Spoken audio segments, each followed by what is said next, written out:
here's Brody Brazil.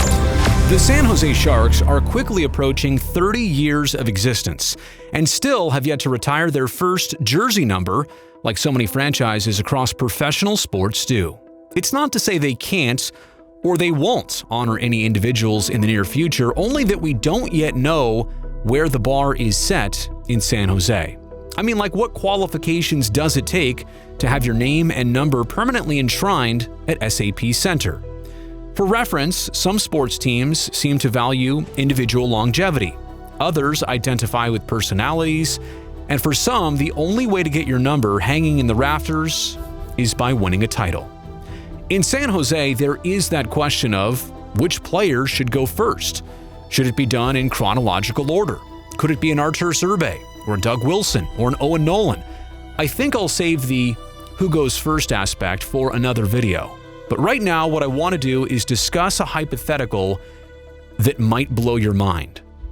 When their time does come, how about the idea of Patrick Marleau and Joe Thornton having 12 and 19 retired on the same night? And yes, by the way, I am implying that it's a foregone conclusion that they will each eventually be honored in this fashion, but as for together, would they? Could they? Should they? Let's begin with would they. I mean, Patty and Joe have been through thick and thin together over the decades and have obviously been connected in so many ways. They were drafted into the NHL just moments apart back in 1997.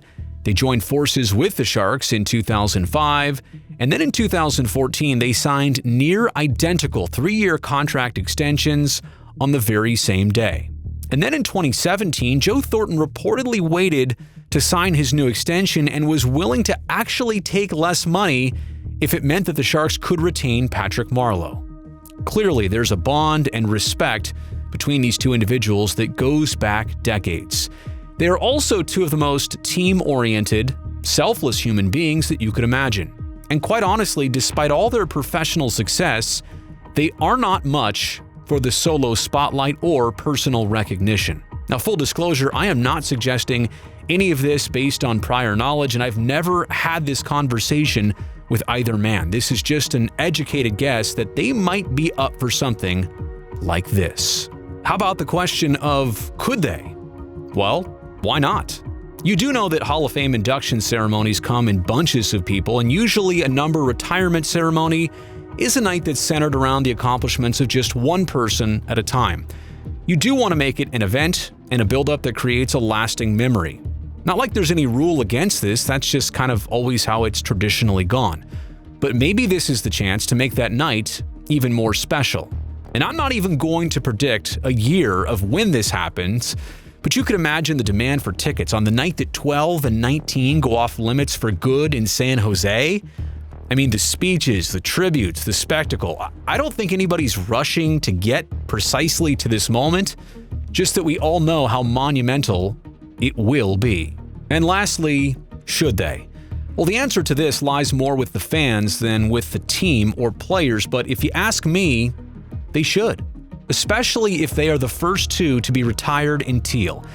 It would kind of help in breaking the ice of retiring jerseys in an unquestioned fashion. It would open the doors to figuring out what that bar we talked about is, and who else in San Jose should be next.